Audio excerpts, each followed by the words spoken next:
এখানে আমাদের যেই আলুগুলো তার মধ্যে ভালো আছে, মানে যেগুলো পচে গেছে তার মধ্যে অনেক আলু ভালোও আছে এবং খারাপও আছে। যেগুলো ভালো সেগুলো আমরা ভালো পরিষ্কার জলে ধুয়ে নিয়েছি,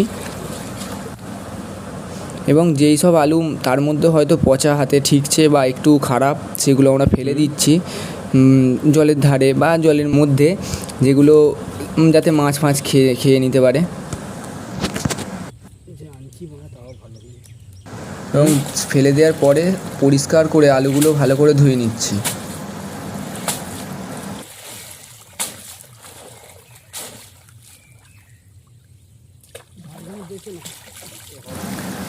এবং যেখানে ভালো আলু রাখা আছে তার থেকে একটু দূরে, মানে একটি পরিষ্কার জায়গায়, যাতে আলুগুলো যেগুলো জল আছে সেগুলো যাতে ধুয়ে যায় এবং শুকিয়ে যায়, আলুগুলো এক জায়গায় রেখে সেইগুলো দেখানোর চেষ্টা করছি আপনাদেরকে।